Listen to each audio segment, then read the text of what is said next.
বাংলা গানের কিংবদন্তি শিল্পী প্লেব্যাক সম্রাট এন্ড্রু কিশোরের চতুর্থ মৃত্যুবার্ষিকী আজ।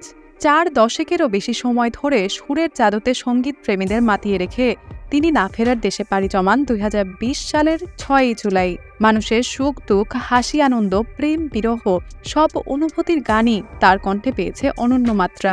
1955 সালে 4 নভেম্বরে রাজশাহীতে জন্মগ্রহণ করেন তিনি। এন্ড্রু কিশোরের বাবা ক্ষিতীশ চন্দ্র বারৈ এবং মা মিনু বারৈ রাজশাহী মহানগর বুলুনপুর মিশন গার্লস হাই স্কুলের শিক্ষক ছিলেন। মায়ের কাছেই তার পড়াশোনার হাতেখড়ি। তার মা ছিলেন সঙ্গীত অনুরাগী। তার প্রিয় শিল্পী ছিলেন কিশোর কুমার। প্রিয় শিল্পীর নাম অনুসারে সন্তানের নাম রাখেন কিশোর। মায়ের স্বপ্ন পূরণ করতেই সঙ্গীতাঙ্গনে পা রাখেন এন্ড্রু কিশোর।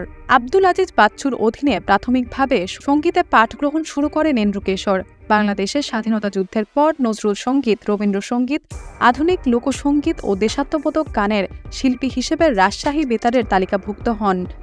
এন্ড্রু কিশোর চলচ্চিত্রে প্লেব্যাক শুরু করেন 1977 সালে আলম খান সুরারোপিত মেল ট্রেন চলচ্চিত্রের অচিনপুরের রাজকুমার নেই যে তার কেউ গানের মধ্য দিয়ে। তার রেকর্ডকৃত দ্বিতীয় গান বাদল রহমান পরিচালিত এলিমের গোয়েন্দা বাহিনী চলচ্চিত্রে ধুম ধারাক্কা। তবে এ.জে. মিন্টু পরিচালিত 1979 সালে মুক্তিপ্রাপ্ত প্রতিজ্ঞা চলচ্চিত্রের এক চোর যাই চলে গানটি গিয়ে শ্রোতাপ্রিয়তা লাভ করেন। তার গাওয়া শত শত কালজয়ী গান এখনও মানুষের মুখে মুখে। এর মধ্যে আমার গরুর গাড়িতে বউ সাজিয়ে, আমি একদিনও তোমায় না দেখিলে, জীবনের গল্প আছে বাকি অল্প, আমার সারা দেহ খেয়েও গো মাটি, হায়রে মানুষ রঙিন ফানুষ দম ফুরাইলে ঠুস, ডাক দিয়েছে দয়াল আমারে, কারে দেখাবো মনের দুঃখ গো, আমি চিরকাল প্রেমের কাঙাল, বেদের মেয়ে জ্যোৎস্না আমায় কথা দিয়েছে, সবাই তো ভালোবাসা চায়, তুমি আমার জীবন সহ অসংখ্য শ্রোতাপ্রিয় গান আজও তাকে বাঁচিয়ে রেখেছে। একের পর এক তুমুল জনপ্রিয় এবং প্রশংসিত গান উপহার দেবার কারণে তাকে বলা হতো বাংলা সিনেমার প্লেব্যাক কিং। একটা সময় ছিল যখন একটা বাংলা সিনেমাতে 5টা গান থাকলে 4টাই এন্ড্রু কিশোর গাইতেন। নামের পাশেই শত শত জনপ্রিয় গান, দর্শক শ্রোতার আকুণ্ঠ ভালোবাসা। তবুও নিজেকে শিল্পী ভাবতে বড় কুণ্ঠাবোধ করতেন মানুষটা। সবসময় বলতেন, শিল্পী অনেক বড় ব্যাপার, আমি কষ্ট করে গান গাই, চেষ্টা করি, আমি হচ্ছি শ্রমিক, কণ্ঠশ্রমিক। শিল্পের পর্যায়ে যেতে অনেক সাধনা করতে হবে। নিজের মৃত্যুর সময়সীমা আগাম জেনে গেলে তিনি ভেঙে পড়েননি।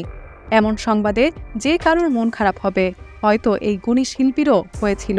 তবুও তিনি শান্ত থেকেছিলেন। মনের টানে ফিরতে চেয়েছিলেন বাংলাদেশে। বাংলাদেশ হাই কমিশনে যোগাযোগ করে বলেছিলেন, আমাকে দেশে পাঠানোর ব্যবস্থা করো, আমি দেশের মাটিতে মরতে চাই, এখানে মরে গেলে আমাকে পাঠাতে গিয়ে তোমরাই ঝামেলায় পড়বে। নন হজকিন লিম্ফোমা নামের বিরল এক ব্লাড ক্যান্সারে আক্রান্ত হয়ে প্রথিতযশা এই শিল্পী 2020 সালের এই দিনে চিরবিদায় নিয়েছিলেন। তার মৃত্যু হয়েছিল দেশের মাটিতে, নিজের শহরেই। প্রয়াণ দিবসে এন্ড্রু কিশোরের প্রতি আমাদের বিনম্র শ্রদ্ধা রইল।